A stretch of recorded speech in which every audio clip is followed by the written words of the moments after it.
estamos gravando.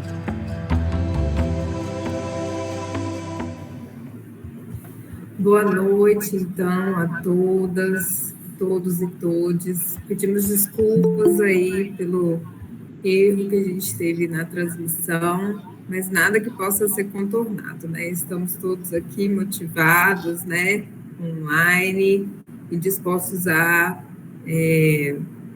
ouvir, né? A nossa convidada, que é a professora Rita Santos, que está aqui conosco. Bom, é com grande alegria e satisfação, então, que damos início a essa aula aberta, realizada hoje no dia 27 de agosto de 2022, intitulada Repovoar Imaginários Passados e Presentes, Formulações Pedagógicas do livro Muirã, Ubi e Iratembé, na origem da Paraíba, ministrada pela docente Rita de Cássia Melo Santos, professora adjunta da Universidade Federal da Paraíba. Essa aula é ofertada pela pós-graduação Lato Sensu em Educação para Relações Étnico-Raciais, sediada no Instituto Federal de Minas Gerais, campus Bambuí, e também é um desdobramento das atividades desenvolvidas na disciplina Povos Indígenas e Educação, Diálogos com a História e Antropologia. Tem um formato de aula aberta com o objetivo de fazer com que o conhecimento alcance mais gentes e encontre espaços em ideias e pensamentos diversos, com o propósito de romper os muros acadêmicos e chegar ao público leigo ou não. Igualmente, o conteúdo da aula de hoje nos é muito caro, pois assume essa mesma perspectiva, já que a professora Rita irá nos presentear, né, trazendo o processo da elaboração de um material didático sobre a temática indígena, assumindo, então, uma linguagem mais acessível e não por isso menos significativa para nós educadores.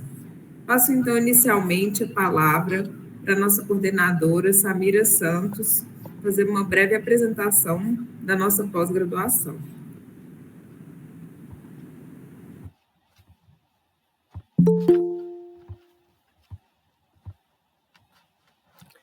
Boa noite a todas, a todos e a todes. É um grande prazer recebê-las. E inicialmente eu peço desculpas pelo atraso. A tecnologia, além dela propiciar esses movimentos, esses momentos que seriam praticamente impossíveis presenciais, ela também nos propicia muita dor de cabeça, né, e um pequeno desespero, como que aconteceu aqui nesses momentos por detrás das telas, mas a gente agradece demais a disposição de vocês de mudar de link, e nós temos certeza que será uma noite muito prazerosa, de muito conhecimento, de muito trabalho em conjunto aqui, apreciando o trabalho da professora Rita. Então, nós somos da especialização em Educação para as Relações Étnico-Raciais, como a professora Amanda já apresentou, ofertada pelo campus IFMG Bambuí. No entanto, nós temos a colaboração, e eu sempre gosto muito de falar isso, de diversos professores. É uma pós-graduação que ela é construída através do trabalho coletivo e do trabalho como da professora Amanda, professor Rafael, que colabora com a gente a partir do Instituto Federal Baiano. Nós temos professores do Instituto Federal Norte de Minas, professores do Instituto Federal Sul de Minas. Então, é uma pós-graduação construída a muitas mãos, né? E também propiciando um trabalho coletivo, propiciando vagas para alunos do país inteiro. Então, nós temos hoje realmente alunos de norte a sul do país, da ilha de Marajá ao Rio Grande do Sul. Temos pessoas pensando as relações étnico-raciais, e isso nos dá muito orgulho. A gente acredita de verdade que é uma forma de modificar a educação brasileira. É através dessa união de pensamentos, de desejos, de vontade de trabalhar de uma forma diferente, né? De trabalhar, de propor uma educação diferente daquela que a gente muitas vezes recebeu nas nossas salas de aula, enquanto alunos, né? Então fica aqui o convite para conhecer um pouco mais a pós-graduação. Depois, no finalzinho, eu coloco no chat a página da pós, para quem tiver interesse para saber como é que funciona o nosso currículo, quem são nossos professores. E essa noite eu gostaria de agradecer imensamente a professora Amanda, professor Rafael, por fazer este contato com a professora Rita. E é lógico, agradecer muito a professora Rita, inclusive sua paciência e a sua cooperatividade aqui por detrás das telas, né? Agradecemos e peço novamente desculpa pelo percalço aí no começo, mas sabemos que vai ser uma noite incrível. Estarei aqui para assistir vocês, tá bom? Muito obrigada novamente, professores, professora, e ao nosso público. Passo agora a palavra para o meu companheiro da disciplina Povos Indígenas e Educação, professor Rafael Rodrigues, para apresentar um pouquinho da nossa disciplina. Olá, boa noite a todas as pessoas aqui presentes. É uma grande alegria encontrá-los aqui num momento tão especial, né? Como a professora Amanda me apresentou, sou o professor Rafael, do Instituto Federal Baiano, e sou professor e colaborador na pós-graduação em Educação para as Relações Étnico-Raciais do FMG, onde eu e a professora Amanda dividimos, né, compartilhamos essa disciplina Povos Indígenas e a Educação, Diálogos com a Histórica Antropologia. Estamos aqui hoje brindando, né, muito felizes com a presença da professora Rita Santos, porque ela vem para contribuir de uma maneira incrível com uma sequência de discussão que a gente está fazendo desde o início do semestre letivo, que foi interrompido por um período de greve, mas que possibilitou, né, que a gente desenvolvesse discussões sobre a história indígena e do indigenismo, também trabalhando com a temática indígena na sala de aula e também com a educação escolar indígena, e nos últimos momentos da nossa unidade final, trabalhando com a temática de memória, patrimônio e narrativas indígenas, não é isso? E também com uma breve discussão sobre biografias indígenas. Por tudo isso, é muito especial ter a professora Rita Santos aqui com a gente, porque ao longo das discussões, aqui nós temos, como a professora Samira já falou brevemente, os nossos estudantes, grande parte deles são educadores, docentes e profissionais da educação, então tivemos muitos momentos de dialogar sobre como, né, a presença indígena está ou não dentro da escola, né, dentro da escola não indígena. A gente falou também um pouco sobre educação escolar indígena, mas a gente, como somos a grande maioria professores não indígenas, né, a gente deu uma ênfase sobre como trabalhar com as temáticas indígenas na escola. E nesse processo de discussão, infelizmente, a gente compartilhou histórias muito comuns, né, que nós, enquanto estudantes da nossa trajetória escolar e também agora como docentes, né, muitas vezes nos deparamos com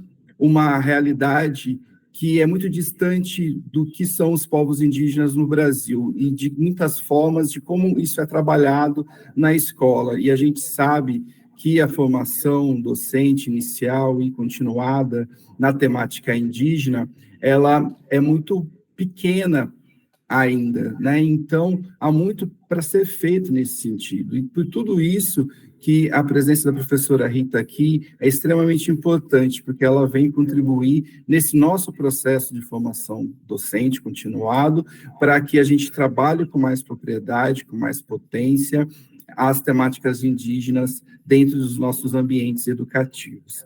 Então, mais uma vez, muito obrigado pela presença de todos e desejo uma noite muito rica em discussão, em trocas. Como sempre, vocês podem colocar as questões aqui no chat, que depois, ao final, a gente vai compartilhar, a professora Rita vai poder responder para a gente. Tá bom? Muito obrigado. Obrigada, professor Rafael. Antes de passar a palavra para a professora Rita, nossa convidada, eu gostaria de fazer uma breve apresentação da sua trajetória acadêmica. Professora, licenciada em História pela Universidade Federal de Pernambuco, realizou seu mestrado e doutorado em Antropologia Social pela Universidade Federal do Rio de Janeiro, Museu Nacional, Fez pós-doutorado pela École des Hautes Études em Ciências Sociais da França. Atualmente é professora adjunta do Departamento de Ciências Sociais e no programa de pós-graduação em Antropologia da Universidade Federal da Paraíba. Tem experiência na área de História e Antropologia, atuando principalmente nos seguintes temas: coleções etnográficas, museus, populações indígenas, História da Ciência e Antropologia e Educação. Possui vários artigos publicados e livros em coorganização, dentre eles, o livro que a gente inclusive utiliza na nossa disciplina, De Acervos Coloniais aos Museus Indígenas, Formas de Protagonismo e Construção da Ilusão Museal, da EduFPB, publicado em 2019, e também publicou o livro No Coração do Brasil, a expedição de Edgar Roquette Pinto à Serra do Norte. Também co-dirigiu o documentário Memórias do Fogo e agora está compartilhando conosco o processo produtivo do livro Muirão Bira Tembé. Não sei se eu pronunciei certo, tá, Rita? Mas com você, a palavra, agradeço mais uma vez a parceria e a oportunidade de poder ouvi-la mais uma vez e apreciar, né, esse trabalho maravilhoso que você vem divulgando aí. E a nossa alegria é imensa de estar aqui conosco.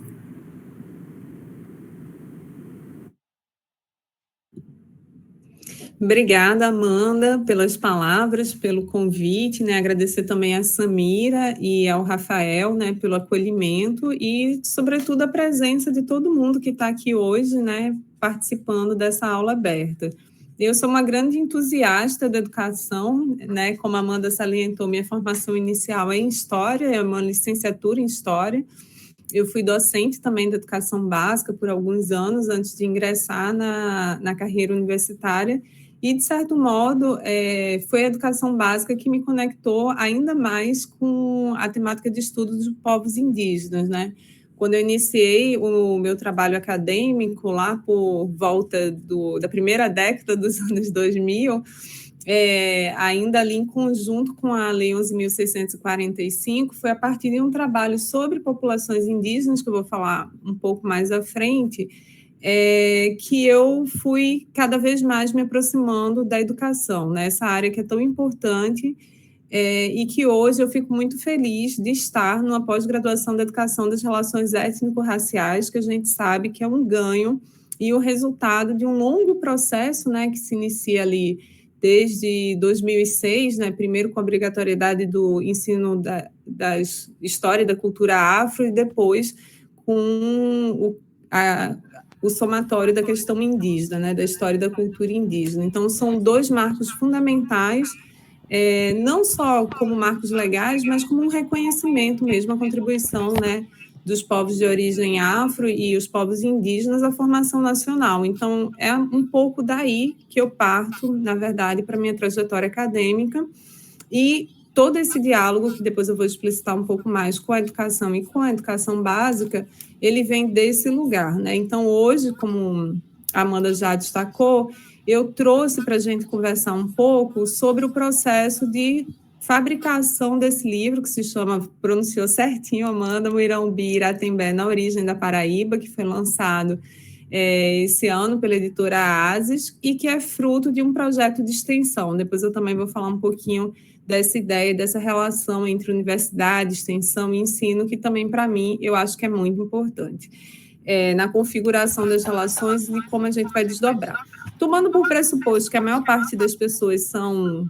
agora a gente está desterritorializado, né? Mas seriam, sobretudo, de origem mineira e baiana. Então, eu vou iniciar a apresentação falando um pouco quem são essas mulheres, né? E apresentando um pouco para vocês alguns aspectos gráficos do livro, né? Para que vocês tenham uma ideia do que é o conteúdo. Em seguida, eu vou falar um pouco sobre a problemática que originou o livro e quais foram as opções que a gente teve, e aí depois a gente pode abrir, assim, muito francamente para perguntas, dúvidas, pensar processos paralelos, que eu acho que é o meu grande interesse, né? Que é pensar como é que esse tipo de atividade ela pode estimular e suscitar novas questões, novas narrativas em outras regiões, a partir de outras pesquisas que vocês vêm desenvolvendo, e de interesses e de narrativas locais, que eu acho que isso pode ser o grande ganho de uma relação com uma pós-graduação como a que a gente hoje se encontra, né? Então, não sei, Amanda, você consegue transmitir a apresentação, por favor?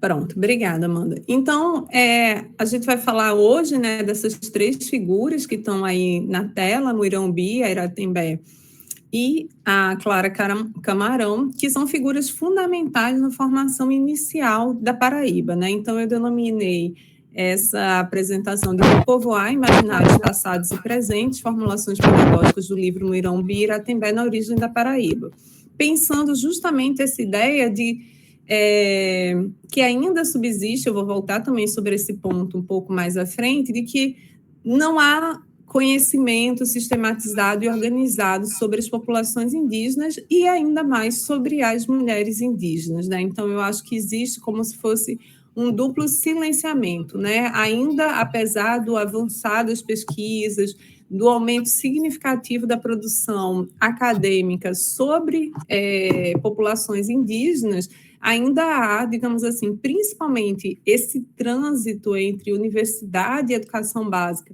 e a atualização dos materiais didáticos e a atualização da formação dos professores da educação básica, esse déficit, né? Avançou-se muito no âmbito da universidade, mas esse diálogo entre o que seriam as pesquisas acadêmicas e o que é ensinado na ponta na escola, a gente sabe que continua a ter uma presença indígena muito genérica associada aos primeiros anos de colonização. E aí depois os indígenas só voltam assim um pouco levemente nos problemas contemporâneos, né? Sobretudo a partir das aulas de sociologia.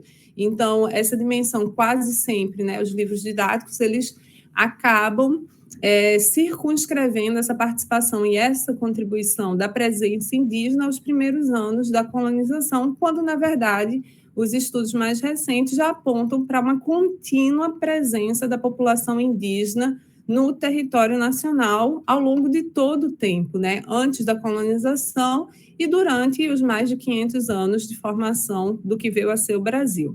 Então, eu acho que isso é um ponto importante para a gente ter assim, muito consolidado, que ainda existe, né, esse silenciamento, e que no caso das mulheres indígenas, esse silenciamento ele ainda é maior, né? Então, Amanda, por favor.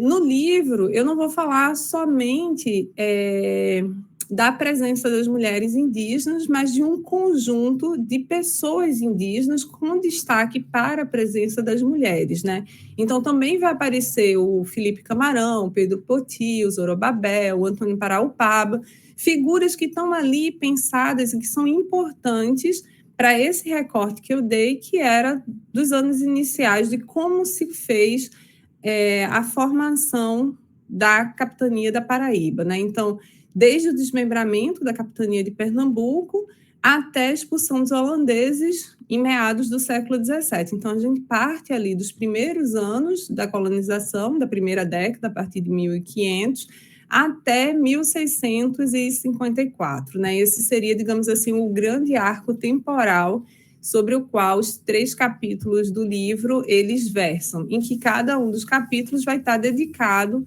a uma parte desse processo, né?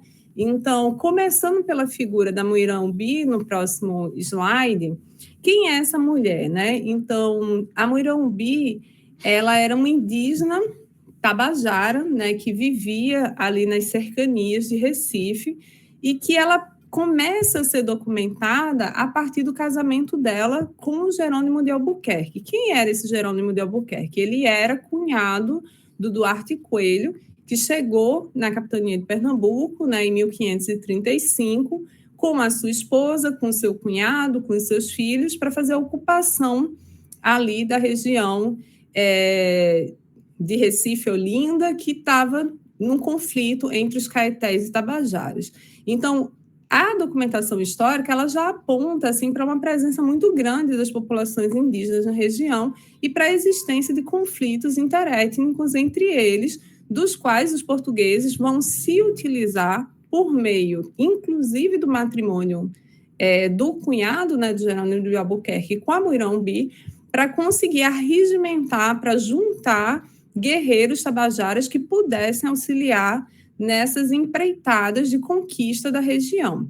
Essa estratégia do casamento entre europeus e mulheres indígenas, ela era já uma certa, já havia, apesar que a gente está falando 1535, a gente já tinha naquele momento 2 grandes casamentos que respondiam por essas alianças, né? Então, o primeiro casamento mais conhecido da Paraguaçu com Caramuru, na Bahia, e da Bartira com Tibiriçá, em São Paulo. Nos 3 casos, é importante salientar que essas mulheres elas eram filhas de principais, e através desse matrimônio, esses homens europeus eles acabavam adquirindo uma posição dentro da organização social indígena, né? Então, isso funcionava como um dispositivo de aliança.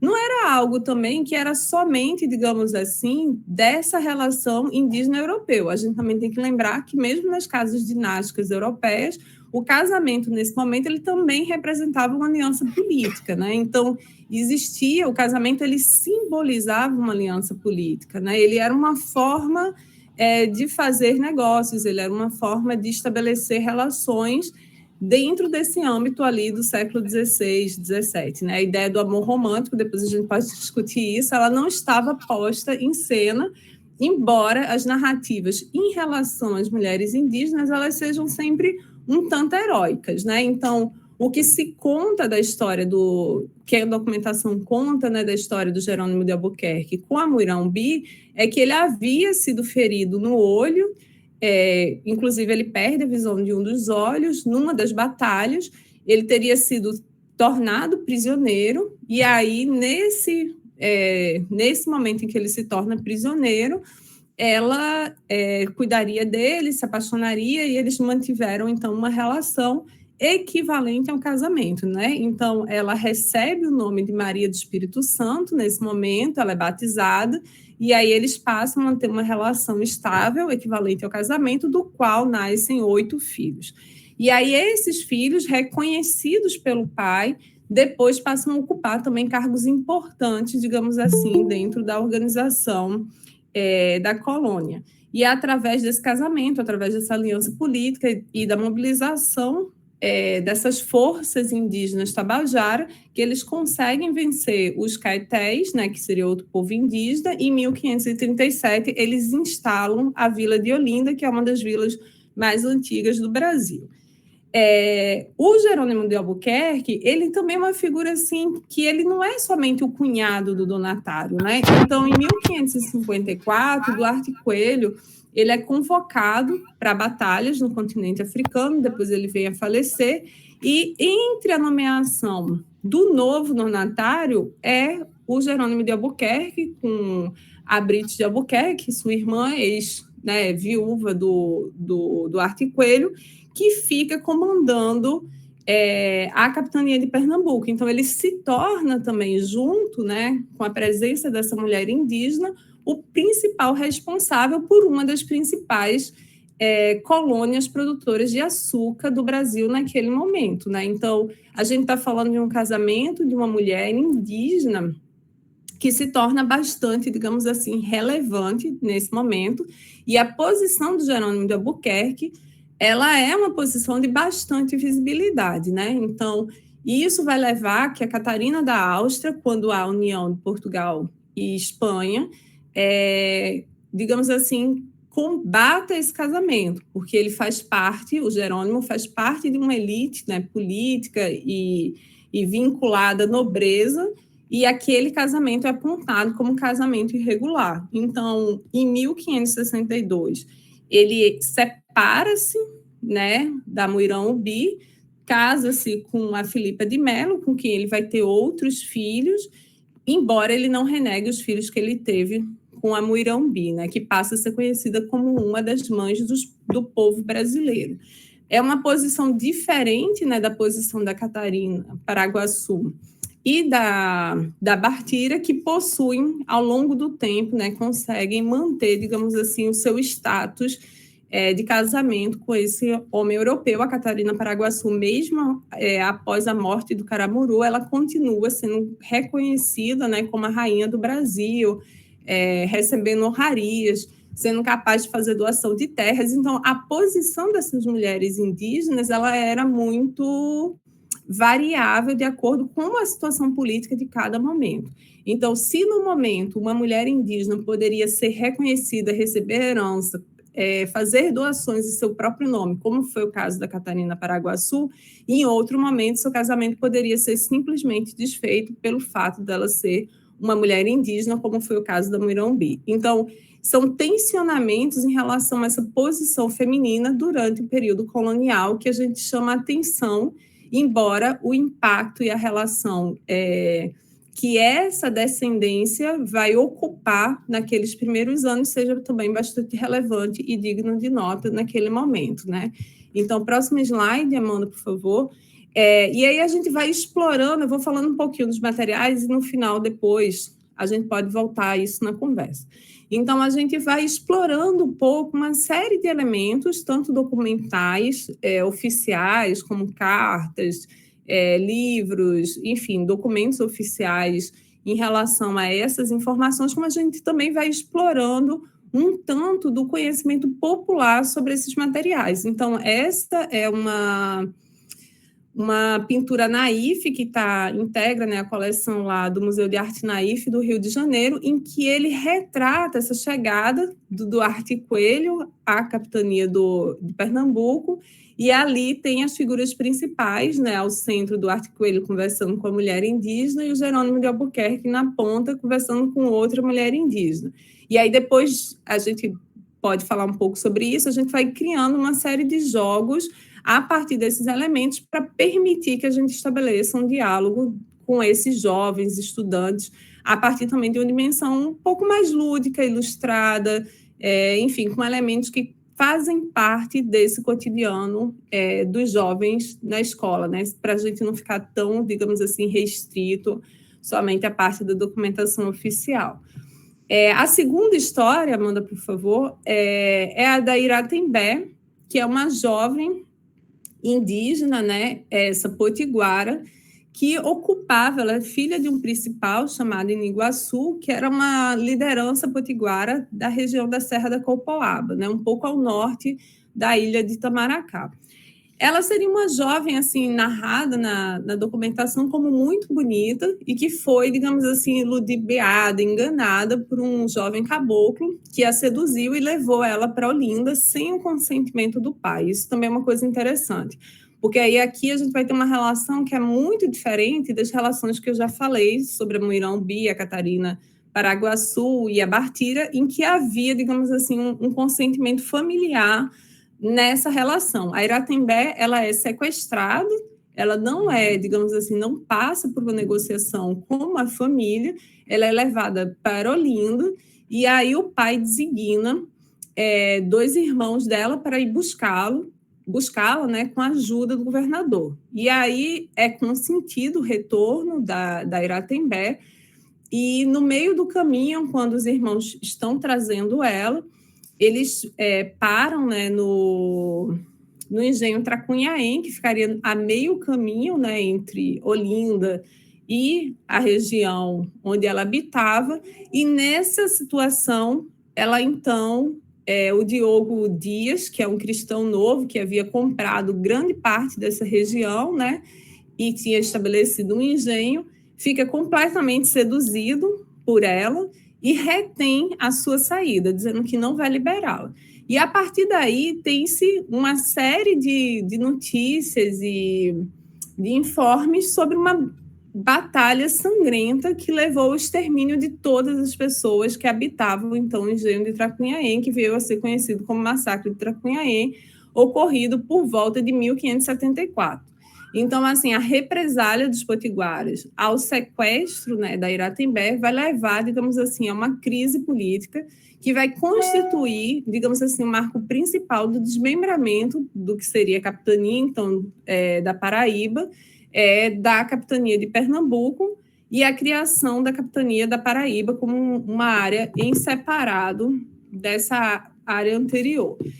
Sendo que essa relação entre a nomeação oficial da criação da capitania da Paraíba até o estabelecimento de fato vai levar 11 anos e vai custar cerca de 5 expedições para conseguir, digamos assim, apaziguar os conflitos na região e reestabelecer, digamos assim, a ordem e o processo colonial como um todo, né? E esse marco está associado à figura da Iratembé.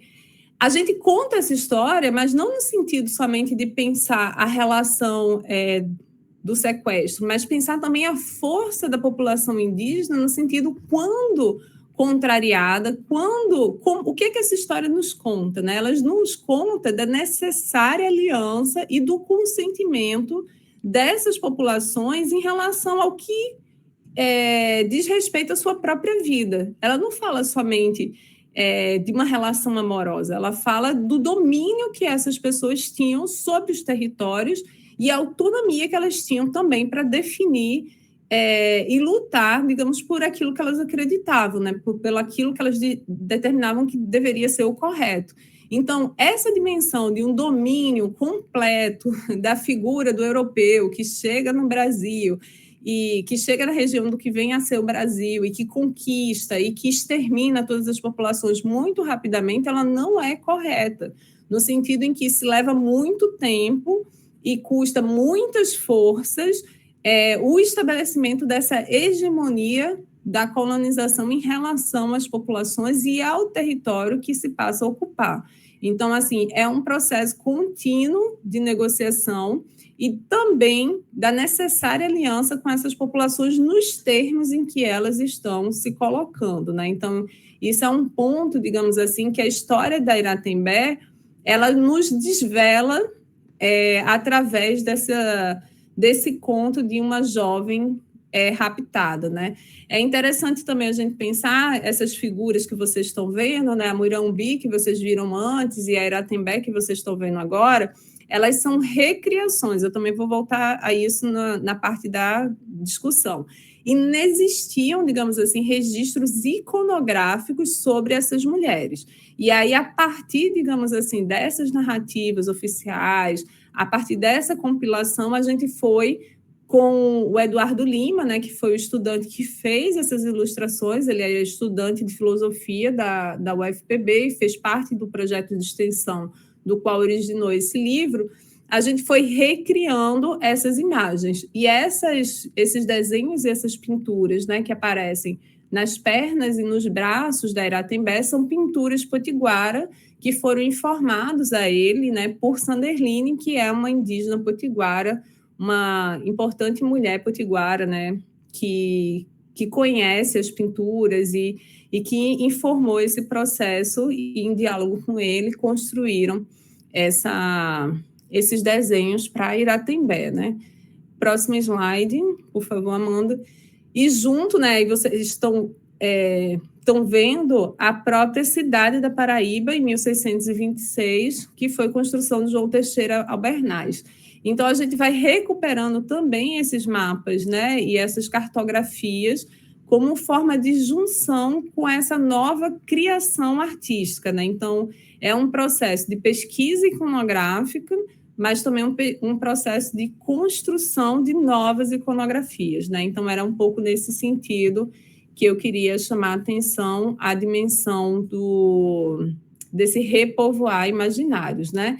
E aí a nossa terceira figura feminina que vai aparecer no livro é a Clara Camarão, que está super relacionada, né? Ela era esposa do Felipe Camarão, que era um dos principais adversários do Pedro Poti. Então, essas figuras, elas estão, com muitas outras, né? O Antônio Paraupaba, o Gaspar Paraupaba, são figuras indígenas que disputavam ali a relação entre os portugueses e os holandeses no início do século XVII. Então, o Brasil era já um dos principais, né, produtores de açúcar. A Holanda fazia uma parte do refino, e aí essa dimensão, isso entra em crise com a União Ibérica, e os holandeses eles tentam ocupar a região Nordeste, primeiro fazendo uma incursão na Bahia, né, em 1624, que é mal sucedida. Então, na saída deles da Bahia, eles param na Baía do Estado, eles param na Baía da Traição, que é uma região ao norte da Paraíba, onde eles recolhem 3 indígenas, né, o Pedro Poti, o Antônio Paraupaba, o Gaspar Paraupaba, entre outros, e levam para a Holanda. Então, durante 5 anos, essas pessoas elas vão ser instruídas na religião protestante, mas também no holandês, e elas vão aprender a falar, escrever, e nesse momento vai haver assim uma conversão desse grupo que, ao retornar na tentativa de reocupação do Nordeste, agora sim por Pernambuco e não mais pela Bahia, acabam ocupando essa região. Então, nessa segunda incursão, né, em 1630, no ataque a Recife, os holandeses conseguem se tornar bem-sucedidos e vão ocupar, digamos assim, a região da capitania de Pernambuco, criando todo um novo sistema, né? Então, junto com os holandeses, vai vir uma comissão científica que vai criar toda uma iconografia, estudos sobre a fauna, sobre a flora, sobre os povos, e também esse processo de formação desses indígenas, né? Então, o Pedro Poti e o Felipe Camarão, essa é uma das grandes, digamos assim, correspondências escritas entre pessoas indígenas do período colonial brasileiro. Eles vão trocar cartas e correspondências, tentando convencer um ao outro de qual seria, digamos assim, o lado correto, né? Então, a Clara Camarão, casada com Felipe Camarão, estão do lado dos portugueses, enquanto Pedro Poti, junto com os outros indígenas, estariam em defesa dos holandeses, né? Esse processo vai gerar uma série de conflitos com Portugal, tentando reaver a região de Pernambuco, né, e a sua grande capitania produtora de açúcar, e vai gerar uma série de conflitos que, em 1646, vai haver o que se conheceu como as heroínas de Tejuco-Papo, né, após os portugueses sofrerem uma derrota em Tabocas e Casa Forte. Houve um recuo dessas mulheres para essa região, que é a região de Goiânia, onde elas se estabelecem e elas criam uma frente de defesa em relação ao avanço holandês, né? Então, que ficou conhecido como as heroínas de Tejuco-Papo. Esse longo período, que vai de 1645 até 1654, que consolida, então, a expulsão dos holandeses. E esse, digamos assim, a atuação dessas heroínas de Tejuco-Papo é uma das marcas principais do início dessa retomada em relação ao domínio holandês, né, do lado português, e que seria liderado pela figura da Clara Camarão, que a gente vê ao centro nessa imagem aí que está no slide, né?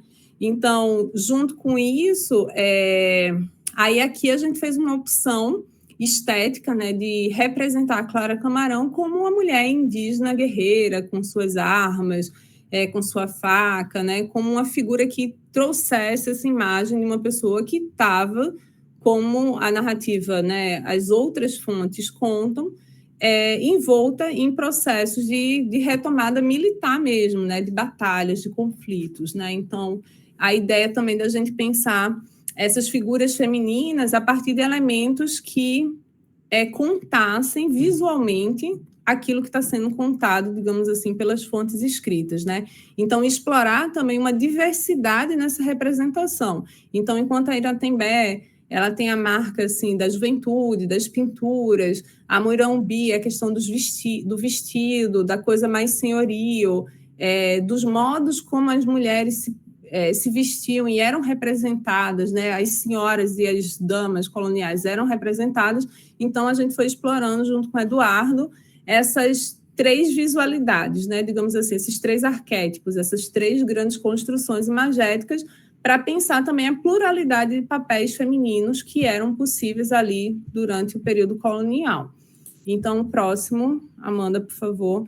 E aí a gente, assim como nos outros casos, a gente também vai fazendo essa pesquisa iconográfica. Esse seria um quadro da Batalha dos Guararapes, que sintetiza, né, esse grande conflito em que vocês veem os exércitos negro e indígena na base do quadro, né? Então, eles saem, digamos assim, dessa cena principal, eles não estão na cena principal, mas eles aparecem retratados ali, esse é do acervo do Museu do Estado de Pernambuco, eles aparecem ali indicados na base do quadro. Então, um pouco também o tensionamento em relação a essa iconografia histórica que coloca, digamos assim, essas populações também de uma forma, digamos assim, subrepresentada, né? No slide seguinte, para a gente caminhar mais um pouquinho em relação a esses dispositivos didáticos, a gente foi criando uma série de outros jogos a partir desses elementos, né, que compõem o caderno de jogos didáticos do livro. Então, por exemplo, esse quebra-cabeça com a figura do Zorobabé, que seria esse indígena que é narrado pelo Frei Vicente Salvador, como uma figura que retorna triunfante desses conflitos, né? Então, ao adquirir recursos financeiros, ele compraria um cavalo, um tambor, uma bandeira e retornaria vestido de gala para a aldeia, né? Então, a gente faz esse contraste entre essas imagens do que seria uma aldeia e de qual é essa figura do Zorobabé que retorna, né? Retorna à aldeia com esse ar triunfante. E no próximo, Amanda, por favor, a gente, a partir daquelas imagens que vocês foram vendo, né, espaçadamente nos slides,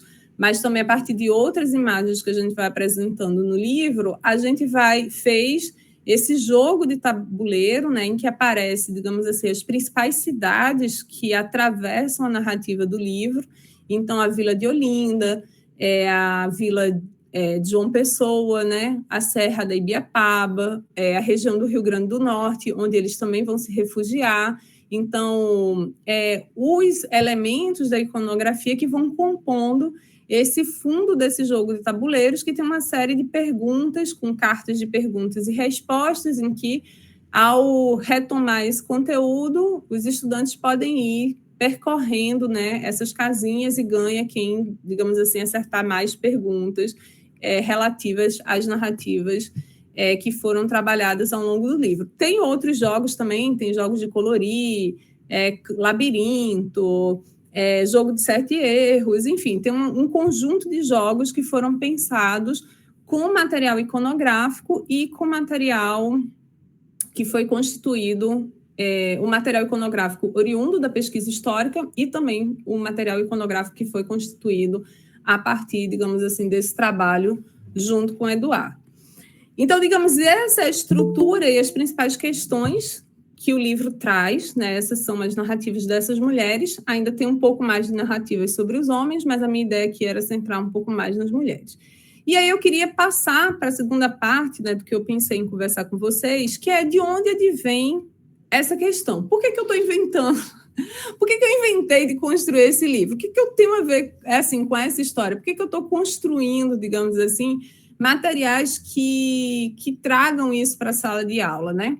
Então, aqui no slide, vocês têm o contraponto de 2 grandes mapas. De um lado, as terras indígenas demarcadas no Brasil e a presença das pessoas indígenas em terras demarcadas, e, do outro lado, os domicílios listados pelo IBGE com presença de pessoas indígenas. Parece um jogo de encaixe, né, em que uma coisa está desencaixada da outra. Então, no mapa das terras indígenas, a gente tem uma presença maior das terras indígenas demarcadas a oeste do Brasil, e nos domicílios com presença indígena, a gente tem mais domicílios com presença indígena na faixa justamente oposta onde estão as terras indígenas, né? O que isso nos conta? Isso nos conta desse longuíssimo processo de colonização que se iniciou pela faixa leste do Brasil. Então, esse processo que eu disse a vocês, né, que como o exemplo da Iratembé, né, que demonstra uma resistência, articulação, a capacidade de resistência dos povos indígenas, claro que eles contêm muitos episódios de bem-sucedidos, mas eles contêm muitos e muitos episódios em que os indígenas foram exterminados, foram expulsos, foram assassinados, tiveram suas terras reduzidas, a obrigação do casamento interétnico, a proibição da fala, da língua indígena, a proibição da realização dos rituais religiosos, enfim, uma série de dispositivos de conquista e dominação e subjugação dessa população que, pelo tempo e pela forma como foram realizados, acabaram por ter esse quadro, por constituir esse quadro hoje no Brasil na atualidade. E justamente na região onde hoje eu me situo profissionalmente, né, que é na região Nordeste, na Universidade Federal da Paraíba, né, que está justamente nessa pontinha aqui, que eu não vou conseguir apontar, mas que vocês podem imaginar, obrigada, Amanda, que é nessa região em que a gente tem uma larga presença indígena. A UFPB ela tem um campus contíguo à terra indígena potiguara, que é parte dessa narrativa que eu estou contando. Então, um dos campos, o campus de Rio Tinto, ele faz fronteira, literalmente, você sai do campus, você atravessa e tem uma placa que inicia a terra indígena. E, por outro lado, a gente não tem, não é um problema de Minas Gerais, da Bahia, a gente não tem, digamos assim, profusão materiais didáticos que contem a história dessa presença e dessa participação. Então, a ideia também de contar um pouco sobre isso vinha daí e vinha de outras coisas, né? Então, próximo slide, por favor, Amanda. Existe, né? E aí, para dar uma nivelada, eu acho que dentro das pessoas que estudam com população indígena, isso já é uma coisa muito consolidada. Toda essa legislação que a gente tem hoje, que garante o direito e o acesso a uma educação diferenciada, uma saúde diferenciada, a processos políticos políticos culturais diferenciados para povos indígenas, ela não é uma concessão, ela não foi um benefício que foi dado a esses segmentos. Ela é fruto das mobilizações políticas e da luta por direitos que advém desde o contexto da Constituição Federal de 88. Então, as mobilizações indígenas pró-terra, pró-saúde, pró-educação, pró-cultura, elas são muito anteriores aos efeitos que a gente começa a visualizar hoje, né? Então, aqui vocês vão ver algumas dessas mobilizações, né? Uma primeira Assembleia Indígena do Nordeste, em 1981, à esquerda, mas também a presença desses indígenas Nordeste na Assembleia da Constituição de 88. Então, nessa imagem aqui, a gente vê, digamos assim, a presença dos indígenas, a imagem anterior, né, de 1981, se vocês observarem, as pessoas estão com maracá na mão, elas estão com um cachimbinho na mão, elas não estão de cocá, elas não estão com os sinais diacríticos visíveis, porque a perseguição e a proibição era um elemento muito forte naquele momento, mas nem por isso inexistia um processo de mobilização política e um autorreconhecimento deles enquanto indígenas, né? Isso vai se tornar cada vez mais forte, no caso da Paraíba, com a organização das retomadas e pela luta do território de forma ativa, mas que vai constituir, digamos assim, como um arcabouço de direitos que vai permitir, digamos assim, a emergência de novas narrativas, que é o que a gente está tentando constituir hoje. Um outro elemento também importante, no próximo slide, é a produção de pesquisas acadêmicas qualificadas em relação às populações indígenas do Nordeste. Então, aqui a gente tem duas publicações, a primeira, né, essa chamada Viagem da Volta, que reúne trabalhos de antropólogos não indígenas, produzidos ali no final dos anos 90, no final dos anos 90, né? São pesquisas oriundas de teses e dissertações realizadas no fim dos anos 80, início dos anos 90, através do Programa de Estudos de Terras Indígenas, coordenado pelo professor João Pacheco de Oliveira e Antônio Carlos Souza Lima, que teve espaço no Museu Nacional, e do qual resultou, em 1998, o artigo chamado A Viagem da Volta. Esse artigo, que é o artigo de abertura do livro, publicado em 1999, ele cria, digamos assim, um escopo de legitimação dessas populações como populações indígenas, porque até então, isso também é uma coisa que a gente tem que fazer uma certa meia-culpa, né? Estudiosos como Darcy Ribeiro denominavam essas populações indígenas do Nordeste como magotes de índios desajustados. Essa expressão, eu não estou... ela é, entre aspas mesmo, é recortada do livro do Darcy Ribeiro, né? Então, ele chamava magotes de índios desajustados com essas populações. Então, um grande antropólogo com reconhecimento que falava que, bom, a gente tem remanescentes de indígenas no Nordeste, a gente não tem mais pessoas indígenas. Então, esse movimento da antropologia de reconstituir esses estudos, requalificar os estudos antropológicos nessa região como de pessoas indígenas, isso vem a colaborar com esse movimento que já estava em curso, né? Não é algo assim, a antropologia foi lá e deu uma chancela, não. É um processo sociopolítico de auto-organização e de marcação das fronteiras identitárias, que está em curso, sempre teve em curso e que aparece com mais clareza ali no período da Constituinte, como a gente viu, mas que ganha, digamos assim, dentro da universidade, um respaldo no sentido em que essas investigações científicas vão sistematizar e vão cada vez mais organizar esse material que estava disperso, né? Então, muita pesquisa desde o âmbito da antropologia histórica. E aí, esse segundo livro, chamado A Presença Indígena no Nordeste, lançado 10 anos depois, já fruto e resultado de um processo que eu vou falar daqui a pouco, em que reúne historiadores e antropólogos falando sobre essa mesma região. Então, se aqui a gente tem 2, 4, 6 artigos, nesse da presença indígena, esse livro tem quase 700 páginas. São mais de 20 artigos, é uma rede de pesquisadores que mostra também o crescimento da área em cerca de 15 a 20 anos, né? Então, é uma virada muito grande em relação a um e outro contexto, e com a participação não só mais de antropólogos, mas também de historiadores, né? Então, acho que isso é um ponto também a se marcar. O outro slide, que aí eu vou começar a falar de como foi que esse tipo de projeto ele vai se inserir. Então, a despeito, digamos assim, da gente ter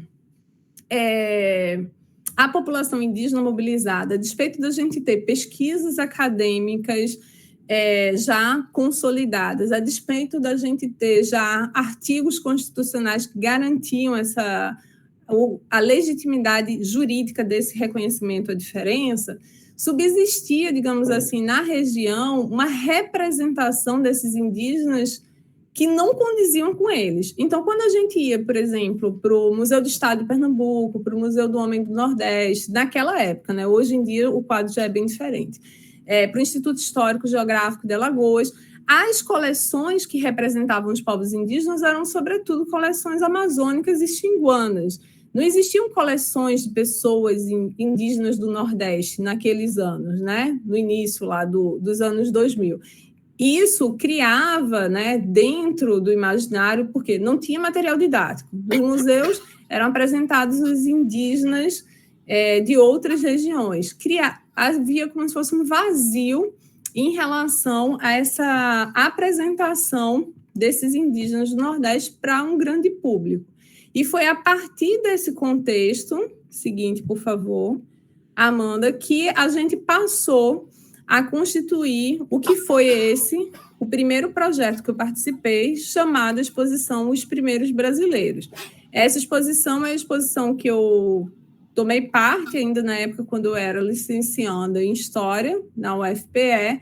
Ela foi gestada na Fundação Joaquim Nabuco, em parceria com a Articulação dos Povos Indígenas do Nordeste, Minas Gerais e Espírito Santo, a POIME, e que buscava levar para o grande público o conhecimento sobre essas populações indígenas da região. Então, ela era uma exposição que estava dividida, digamos assim, em 3 grandes eixos. um primeiro eixo que contava todo esse processo de conquista, ocupação, colonização, conversão dessas pessoas indígenas em mão de obra militar, agrícola, os casamentos forçados, o extermínio, as reduções, os aldeamentos, os extermínios, a celebração deles enquanto elementos do passado e itens nacionais, mas que também contava da contínua presença deles, da reinvenção de si, da sua produção de cultura material, das suas lutas e organizações políticas. Então, era uma exposição assim, muito grande. A primeira exposição foi realizada no Museu Forte das Cinco Pontas, com uma área de exibição de quase 2.000 metros quadrados, com uma parte de vídeo, enfim, 1 milhão de materiais, e que buscava contar, digamos assim, para esse grande público, essa história que até então não havia sido contada daquela forma. Essa exposição ela foi inaugurada em 2006, pouco antes da Lei 11.645, né? Ela foi inaugurada no final do ano, e depois ela foi reexibida em vários lugares, né? Ela foi reexibida outra vez em Recife, Fortaleza, Natal, Rio de Janeiro, Salvador, Brasília, Córdoba, na Argentina, em uma série de cadeias de eventos. Depois, se vocês tiverem interesse, a gente tem alguns artigos que escreveu sobre esse processo. E ela constituiu, e aí a partir de 2008, quando houve a promulgação da Lei 11.645, Francisco, seu microfone está aberto. Quando houve a promulgação da Lei 11.645, ela passou a ser buscada muito largamente pelos professores de educação básica que não dispunham até então de materiais didáticos nenhum, né, naquele momento. Então, foi a partir desse processo também que eu comecei, naquela época, eu iniciei o meu mestrado em 2009 e, embora eu tenha me dedicado na tese e na dissertação a pesquisar processos de colecionamento etnográfico, já a partir dessa experiência na exposição, eu também passei a desenvolver em paralelo, né, com as diferentes mostras, curso de formação de professores, produção de materiais didáticos, mas muito relacionados naquele momento ao contexto da exibição e ao contexto mais geral da presença indígena do Nordeste. E aí, por favor, Amanda, o próximo slide, para já ir encerrando. A partir de 2016, a gente iniciou um outro projeto chamado Os Brasis e Suas Memórias, que é um projeto de construção de narrativas biográficas sobre pessoas indígenas, né? Então, esse é um projeto que ele já se situa, digamos assim, nesse contexto que está mais próximo do nosso contexto. Então, hoje é inegável, é impossível negar a presença e importância das pessoas indígenas na construção e na formação do Brasil. É impossível negar a presença nas universidades, nas escolas. Então, as cotas são uma marca fundamental desse processo, né? As licenciaturas interculturais indígenas, que esteve recentemente, né, nesse período nebuloso na nossa história, ameaçada, mas que agora retoma. Então, o processo de qualificação profissional e acadêmica das pessoas indígenas fez com que houvesse, nesse momento, um quadro significativo de pessoas capazes de assumir ministérios, capazes de assumir as políticas indigenistas desde uma outra perspectiva. E aí, nesse cenário, a gente mudou, digamos assim, o foco do projeto, pensando justamente a qualificação mais fina dessas histórias e dessas narrativas. Então, não é mais somente falar, bom, existe uma presença contínua das pessoas indígenas em tal região, mas que pessoas? Como elas se nominam? Quais são as histórias particulares? Quais são as narrativas de cada um? E não somente das grandes lideranças indígenas, não somente dos caciques, mas das parteiras, dos curandeiros, das professoras, de todas essas pessoas, todas as pessoas que as comunidades indígenas apontem como dignas de serem narradas, né? Então, a partir dessa pré-concepção, a gente constituiu o projeto de Brasil e Suas Memórias, que foi também de coordenação do professor João Pacheco, e do qual eu tomei parte como da equipe executora, que a gente começou a pensar uma série de oficinas realizadas em diferentes regiões do Brasil, né, de norte a sul do Brasil. Então, houve oficinas em Santa Catarina, mas houve oficinas também em Benjamin Constant, né, lá no Alto Solimões, oficinas em Goiânia, Brasília, Tacaratu, enfim, uma série de oficinas, Porto Seguro, né, com o Pablo, enfim, uma série de oficinas que foram mobilizando as pessoas indígenas entre os Potiguar, em Rio Tinto, claro, enfim, uma série de oficinas que foram mobilizando essas histórias e essa autoescrita indígena, né? Esse processo, ele continua. Hoje a gente tem uma revista acadêmica, né, chamada Memórias Insurgentes, e os Brasis e Suas Memórias, que tem esse cunho, digamos assim, mais geral, colaborativo e de autoescrita indígena. Na revista Memórias Insurgentes também tem textos escritos por pessoas indígenas, mas como uma revista acadêmica passa por pareceristas, revisão ortográfica, formatação acadêmica, enfim, uma série de elementos.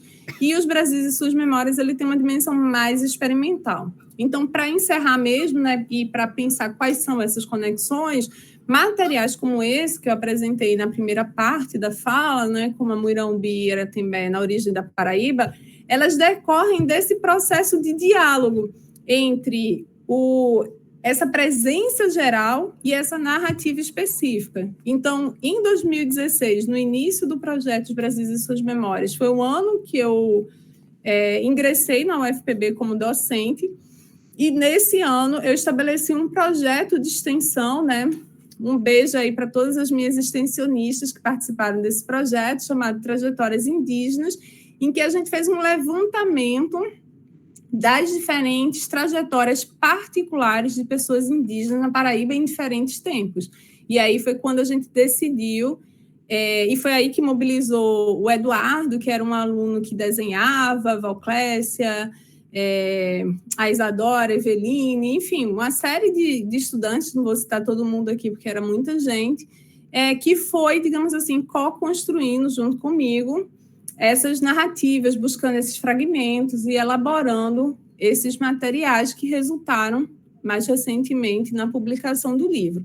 Então, digo isso assim como um processo aberto, né, que vai constituindo uma resposta local a essa dimensão de quais são as narrativas que fizeram parte da constituição dos lugares que a gente ocupa hoje, né? Então, é fruto de um processo assim muito longo de apagamento, de esquecimento, de não narração. E eu acho que a ideia do livro era retrazer esses debates, essas trajetórias à tona para que a gente possa repovoar, né, o nosso imaginário passado, mas também presente, da importância dessas pessoas e, sobretudo, dessas mulheres indígenas para a formação de onde hoje a gente se encontra. Eu acho que era isso, espero as perguntas de vocês e a gente segue no diálogo. Obrigada, Amanda, por passar todos os slides.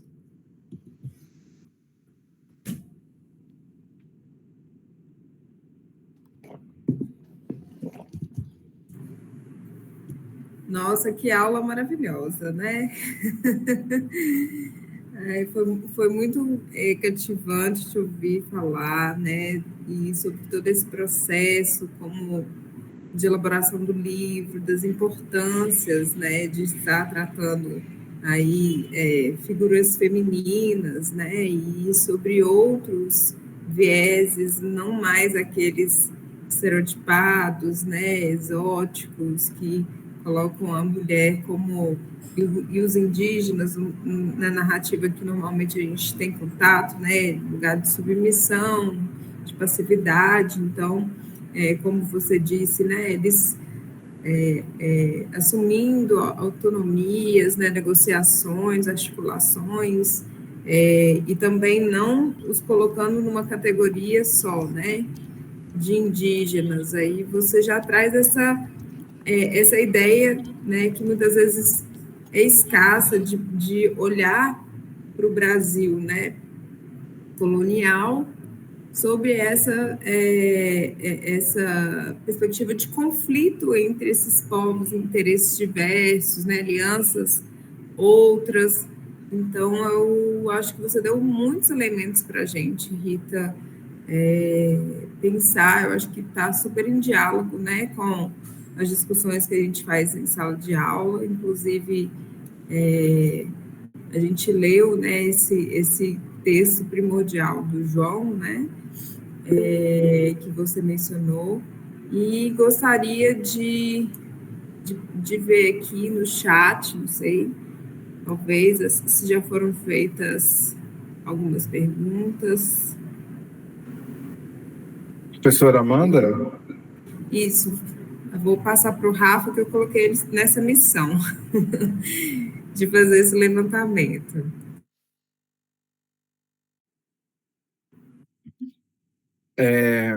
Obrigado, professora Rita, pela aula brilhante. Reafirmando aqui que essa aula está sendo gravada, então isso vai possibilitar que os estudantes da disciplina, assim como outro público, também possa ter acesso, né? Uma fala muito rica, que nos deixa, né, com a cabeça cheia de ideias, que vem brindar, como eu disse inicialmente, as discussões que a gente fez ao longo da disciplina. Aí a gente tem o Francisco aqui com a mão levantada, mas antes de passar a palavra para o Francisco, eu só vou ler aqui alguns comentários que vieram através do nosso chat, né? E aí a Márcia, ela colocou uma reflexão aqui que me chamou a atenção, porque é um tanto quanto profunda, que ela escreve o seguinte: como definir passado, presente e futuro? E pegando o gancho dessa reflexão dela, né, quando a professora Rita traz essa questão do repovoar, então, de revisitar essas histórias que não nos foram contadas, né, e traz isso como sendo dentro de um projeto contemporâneo e atual, mas também como um projeto de futuro, pensando no fortalecimento, né, dos povos indígenas e de que forma essas narrativas elas podem contribuir para que outros horizontes floresçam, né, nesse processo para esses povos e nessa relação tão violenta que o Brasil teve, né, com as suas populações indígenas. Eu achei esse comentário muito pertinente. A Fabiana Maria comentou aqui: Pernambuco, meu país, deve ser, então, uma pernambucana. Ela coloca uma outra questão aqui, não sei se eu entendi corretamente, Fabiana, depois você fica à vontade para abrir também o microfone. Ela diz: como uma pessoa da cidade, de origem indígena, pode se autodeclarar indígena? Eu imagino que ela deve estar fazendo referência aqui a esse mapa, né, que a professora Rita compartilhou, né, onde a gente visualmente percebe como uma parte considerável da população indígena do país está fora dos territórios indígenas, né? E essa população indígena na cidade ou em territórios não reconhecidos é algo que é muito recorrente, principalmente no Nordeste, como a professora Rita mostrou aqui para a gente. Então, eu imagino que deva ser nesse sentido.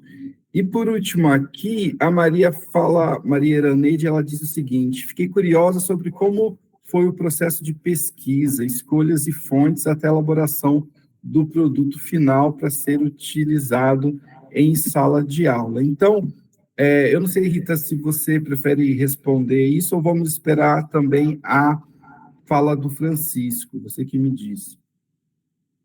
Eu acho que, como já tem 3 perguntas, Rafael, acho que a gente faz essa resposta e aí faz uma abertura enquanto o pessoal se anima. Quem não quiser abrir o microfone ou não tiver condições de abrir o microfone, pode ir colocando as perguntas aqui no chat que a gente vai respondendo também.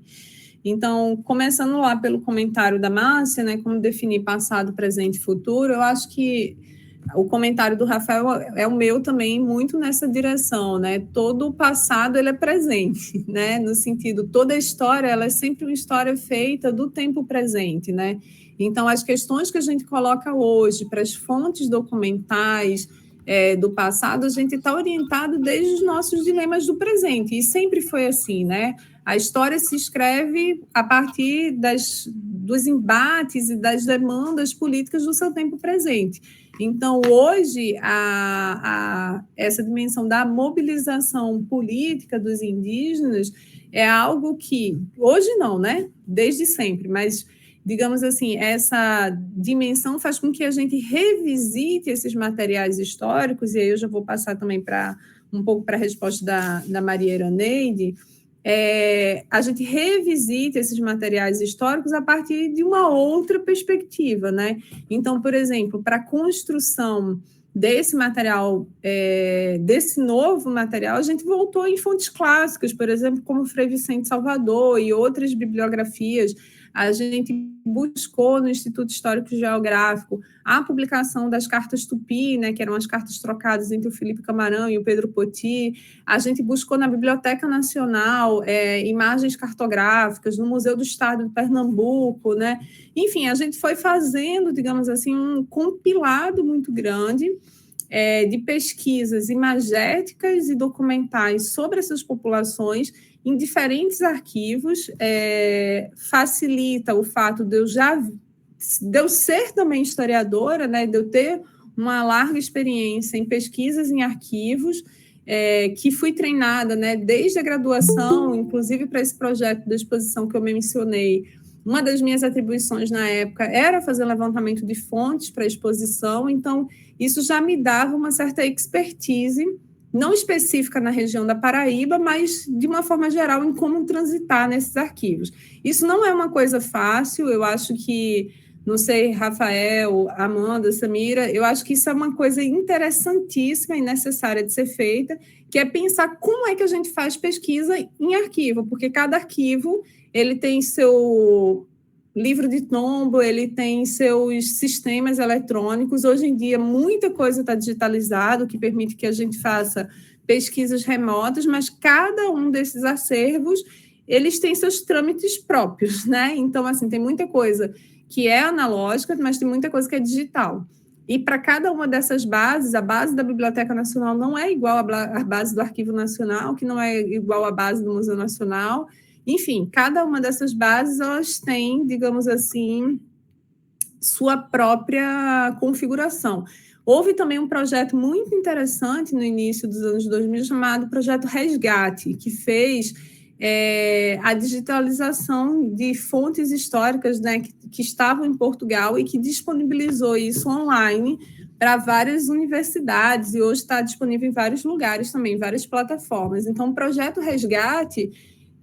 eu lembro, isso faz parte da minha graduação, né? Ela era uma grande novidade, as universidades lá no início dos anos 2000, não vou começar a falar muito assim, datas para não denunciar a minha idade, mas a gente recebia em CD-ROM nas universidades, né? O pacote do projeto Resgate, que tinha essas fontes, mas hoje em dia é possível, digamos assim, acessar isso online.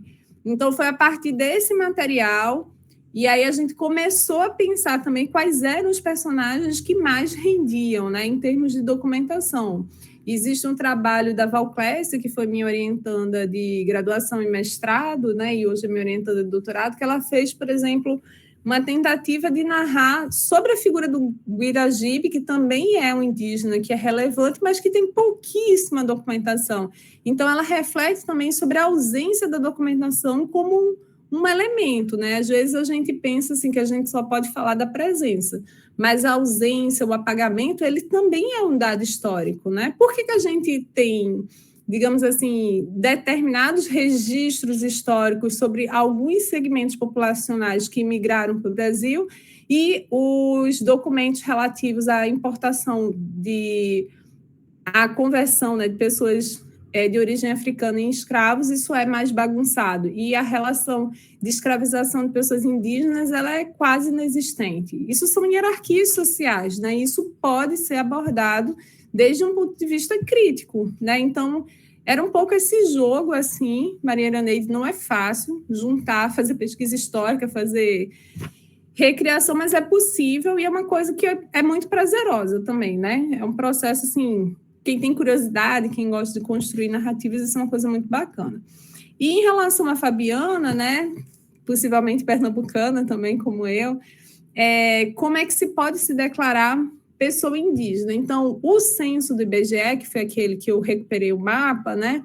Ele, quando o recenseador vai na sua residência, ele pergunta se você é pessoa indígena, e se você se autodeclara indígena, ele pergunta em seguida qual seria o seu povo. Então, em relação à autodeclaração, ela está muito associada à dimensão de uma correspondência. Você é indígena, mas você está relacionado a um povo. E o recenseador, ele anota o que você fala. Então, as pessoas que estão situadas na cidade, porque existe um trânsito muito grande, né, entre as terras indígenas e as cidades. As pessoas vão trabalhar, vão estudar, vão ocupar. Uma das maiores ocupações indígenas do Brasil está na cidade de São Paulo, né, que são os Pancararu. Então, assim, estudado lá pelo Marcos Albuquerque, da UERJ. Então, tem uma série de presenças indígenas em Brasília, o Santuário dos Pajés, no Rio de Janeiro, a Aldeia Maracanã. Enfim, então, mesmo nos grandíssimos centros do Brasil, existe uma presença indígena consolidada, né, em diferentes regiões. Então, aquele mapa que você viu, se foi aquilo que você estava perguntando, ele é oriundo do censo, e no censo, quando o recenseador pergunta, você se autodeclara, né? Mas tem essa dimensão de uma correspondência, né? Você se autodeclara e em seguida você diz qual seria o seu povo. Eu acho que eu respondi as 3 perguntas, se não, vocês podem colocar mais questões ou colocarem no chat. Vamos seguir aqui, então, com Francisco. Pode abrir seu microfone, Francisco. Você tinha levantado a mão.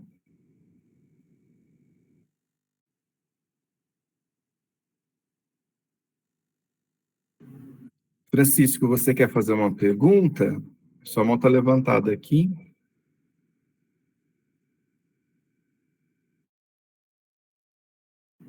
Bem, vamos passar, então, para a Fabiana, que também está com a mão levantada. Acho que ela quer fazer uma complementação ao comentário do chat. Fabiana, pode abrir seu microfone?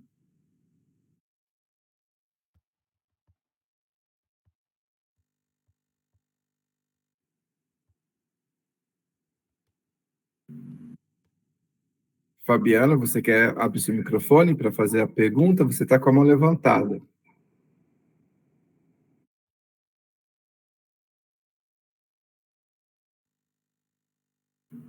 Ela abriu o microfone, mas a gente não está escutando.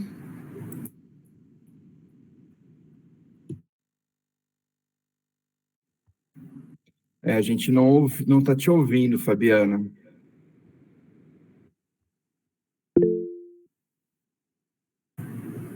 Se for possível, escreva para a gente no chat novamente.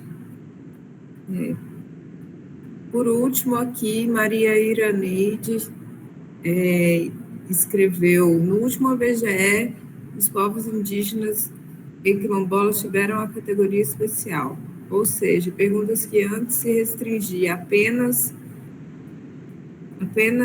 a áreas específicas era feita também para pessoas no geral que habitavam as grandes e pequenas cidades.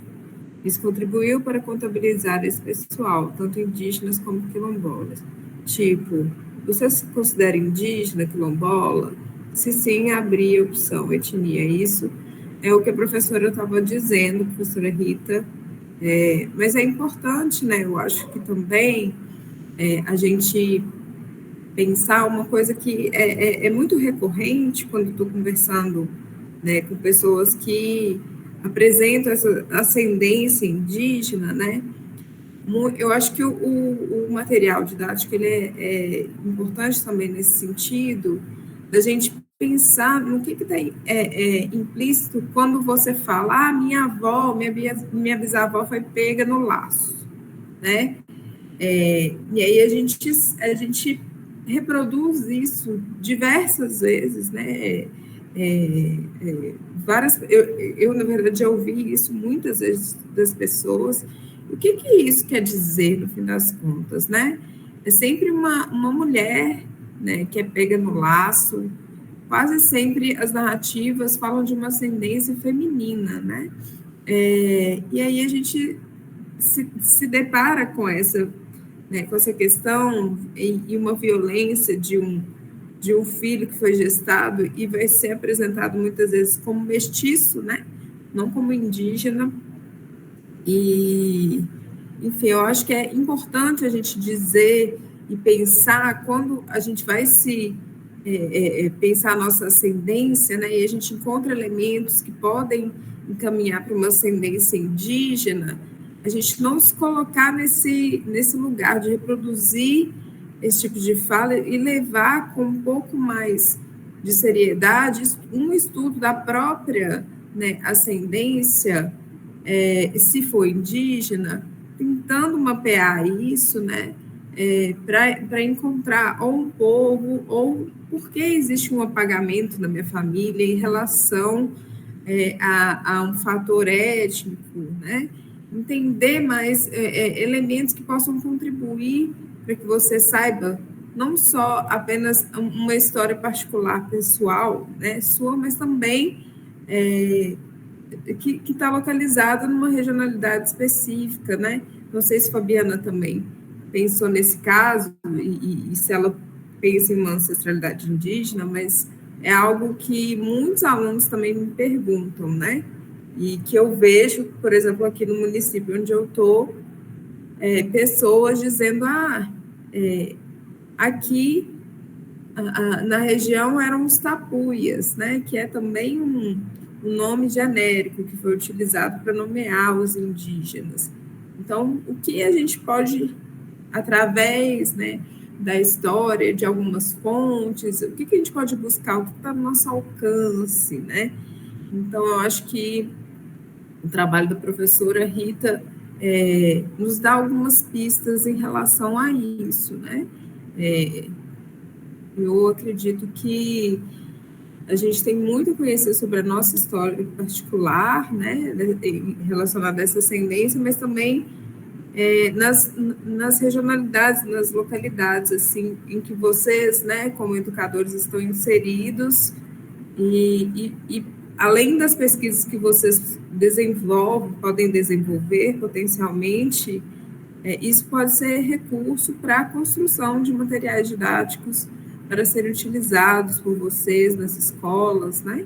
E a gente não, mesmo que não exista essas, ou vocês não tenham traquejo para lidar com essas fontes, a gente pode pensar também numa presença contemporânea, próxima, né? Como fazer esse tipo de material com os alunos.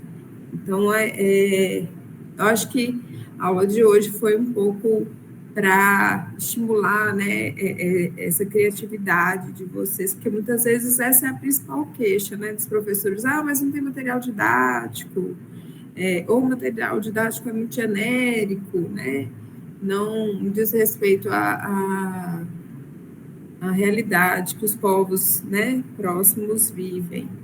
Então, eu acho que é um ganho muito grande hoje para a gente estar com você aqui, viu, Rita?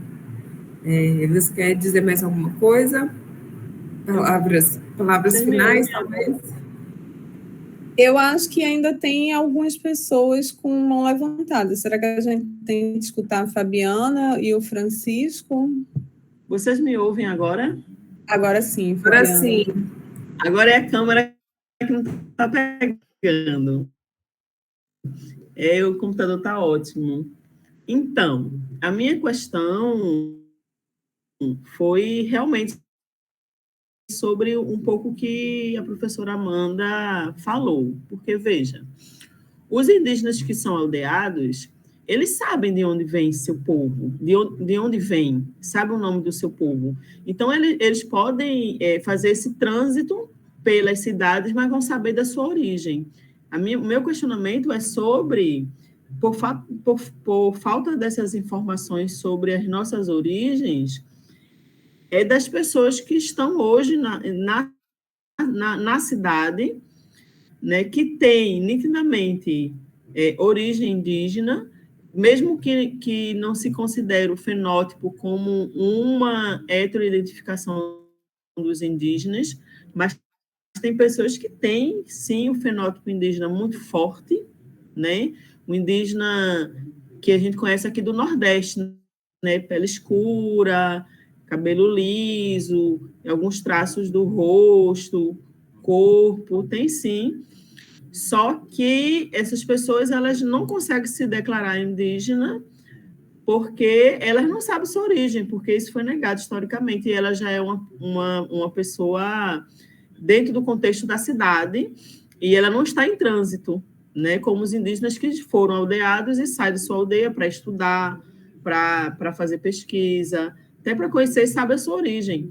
E aí, aqui em Pernambuco, pelo menos sou pernambucana, olindense, aqui em Pernambuco a gente é nítido a quantitativo de pessoas de origem indígenas que tem aqui, como é nítido também o quantitativo de pessoas de origem negra, mas o de origem negra é bem tranquilo, porque basta você se autodeclarar negra, ter os traços negroides, e aí você é aceita enquanto uma pessoa negra / parda, né? Ou negra ou parda.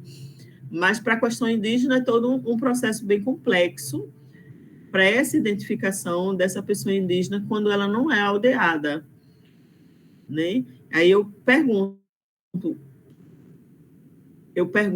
nesse questionamento, porque a gente sabe que tem que ter a declaração da comunidade, tem que ter o RANI, tem isso, aquilo, outro, mas essas pessoas que não veio da aldeia, não agora, nesse tempo, mas veio em outros tempos da aldeia, porque tudo isso aqui era terra indígena, como é que essas pessoas podem também ter o direito de se autodeclarar indígena sem se parecer oportunista?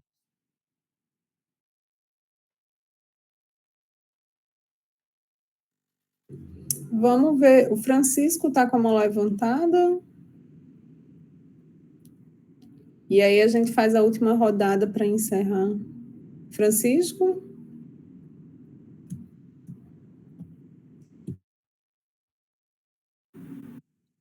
Professora Rita, também, acho que ele abaixou a mão aqui.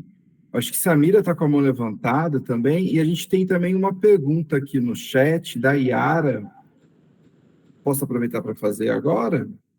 Ela diz o seguinte: você poderia falar um pouco do processo de reconhecimento do povo Tabajara na aldeia Vitória? Em conversas com os potiguaras, acho que percebi um descrédito por esse reconhecimento. Existem muitos casos assim no Brasil de povos em construção para o reconhecimento? E aí a Ellen também comenta algo nesse sentido sobre esse processo de emergência étnica no Nordeste. Eu acho que as duas coisas se conectam.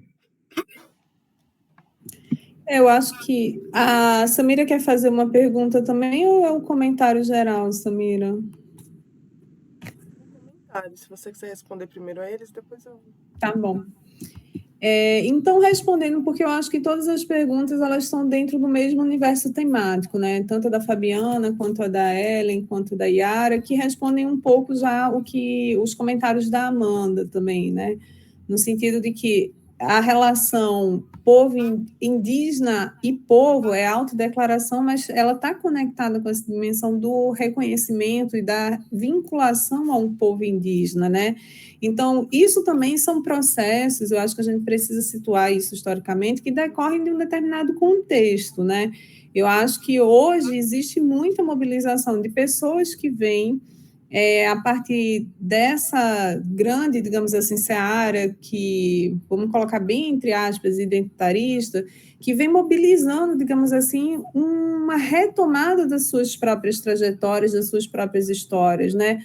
O Brasil é um país em que a gente tem, infelizmente, pela documentação, pelos níveis de escolaridade, pela conservação dos arquivos, uma memória familiar que vai, no máximo, até os nossos avós, né? Então, a gente não tem, assim, genealogias, histórias, né? É um processo realmente forjado muito nessa dimensão sobre os corpos das mulheres indígenas. Então, isso que a Amanda citou, né? As mulheres pegas no laço, é uma recorrência, assim, porque se a gente pensar, a gente tem que situar muito historicamente os processos no Brasil. Até o início do século XX, o interior de São Paulo era ocupado por pessoas indígenas, né? A grande discussão lá do von Ehring com Roquette Pinto na primeira metade do século XX, essas populações indígenas do interior de São Paulo deveriam ou não ser exterminadas para dar lugar à imigração europeia, sabe? Isso a gente está falando que é o início do século XX, né? A gente não está há 100 anos disso. Então, assim, regiões inteiras que foram abertas, a construção do telégrafo, ligando Mato Grosso à região sudeste do Brasil. Então, assim, a gente está falando de regiões inteiras do país que elas eram ocupadas até o início do século XX por populações indígenas e que ainda são até hoje, né? Tem regiões inteiras ocupadas por pessoas indígenas. Então, essa prática, digamos assim, da conformação das famílias brasileiras a partir do rapto, do sequestro e do estupro de mulheres indígenas era algo que faz parte da constituição das famílias brasileiras. E isso, por um lado, em termos de processo histórico. Por outro lado, voltando à história, né, como é que a gente define passado, presente e futuro? Hoje existe uma questão: de onde eu vim? Qual a história da minha família? Como é que eu recupero isso? Então, assim, Fabiana, não existe uma resposta para a tua questão hoje. Isso é um campo em disputa, é um campo em formação. A mesma coisa para Iara, assim, no sentido em que há muitas comunidades se reorganizando. Então, assim, um processo, quando você vai pegar os censos dos anos 2000, dos anos 2010, 1990, 2000, 2010, você tem um crescimento exponencial da presença indígena no Brasil. É só crescimento demográfico fruto de nascimento? Não é. É um processo de reversão, isso que a Ellen pergunta aqui, de emergência étnica. As pessoas passam a se preocupar e elas passam a afirmar, mas não é individual, é coletivo, né? Comunidades inteiras, o que vai sair de 294 para quase 600 mil, para quase 900 mil, nos 3 censos, né? De 90, 2000, 2010, ultrapassando 1 milhão agora. Então, assim, essa presença, ela tem se colocado de forma muito contundente. Aí, para fechar mesmo a pergunta da Ellen, esse processo de emergência étnica no Nordeste, ele é de diferentes formas, em diferentes temporalidades. Então, assim, para a gente conseguir acompanhar isso, Ellen, eu acho que o Viagem da Volta é o primeiro livro que organiza os artigos.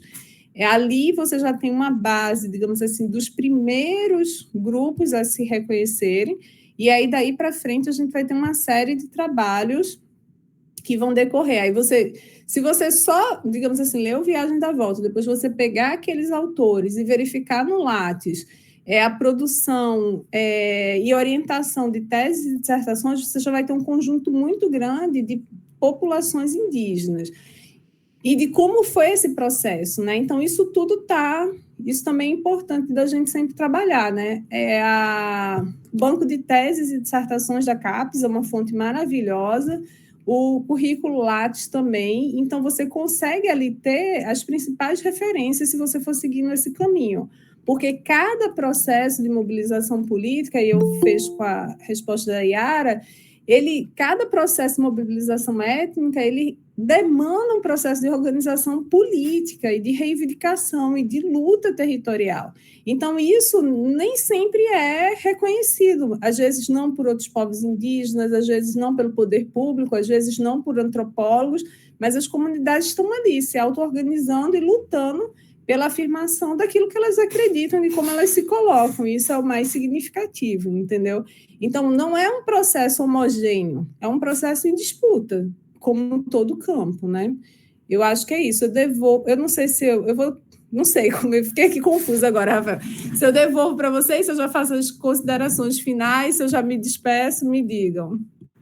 Eu acho que Samira vai fazer um comentário geral, e aí depois a gente pode ir para as suas considerações finais, pode ser assim?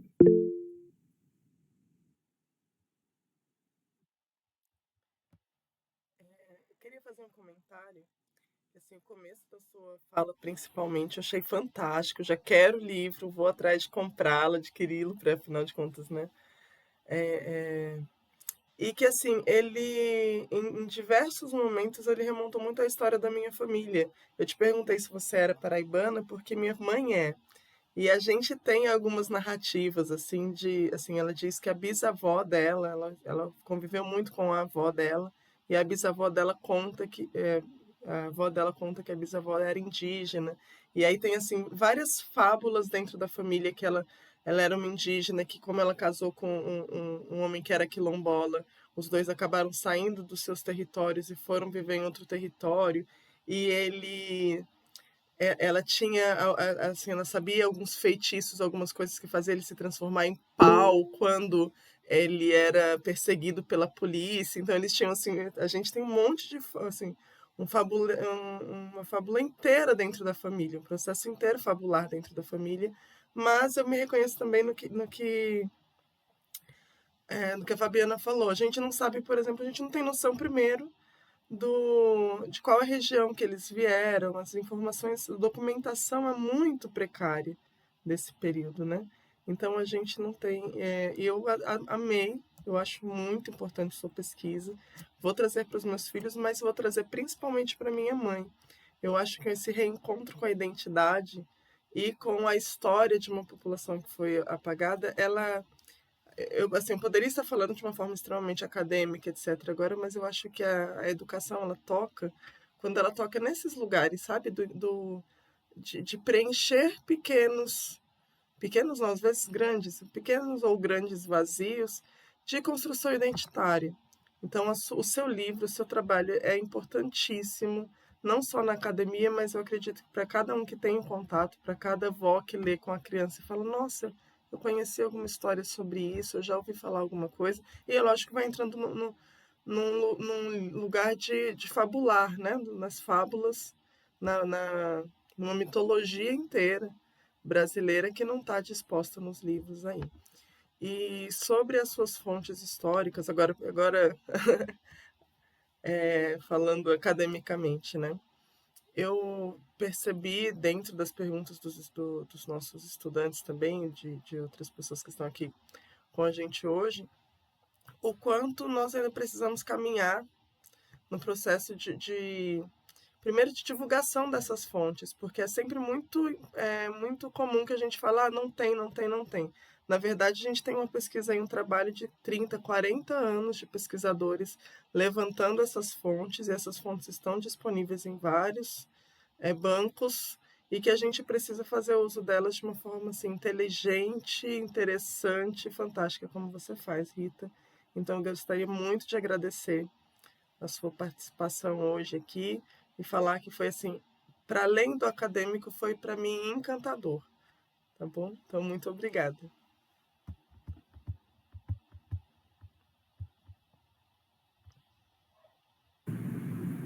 Não vou me estender muito, também faço as palavras da Samira as minhas palavras. Eu acompanho o trabalho da professora Rita e do professor João Pacheco, admiro muito, e, nossa, para mim, assim, é de uma grande importância você estar aqui conosco hoje, e poder não só divulgar, né, o seu livro, mas também trazer todos esses elementos e rechear a nossa noite de tantos conhecimentos, ideias, enfim, que vão ficar aí, imagino, né, causando aí na mente de vocês.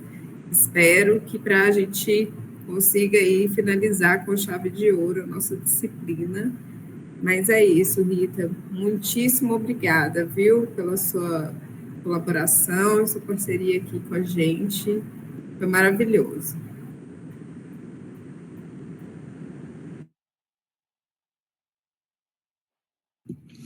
Eu que agradeço, né? Eu acho que esse trabalho todo só faz sentido na troca, né? Então, assim, muito obrigada, né, Samira, Amanda, pelas palavras, a todos que tiveram aqui presentes, né? O interesse de vocês.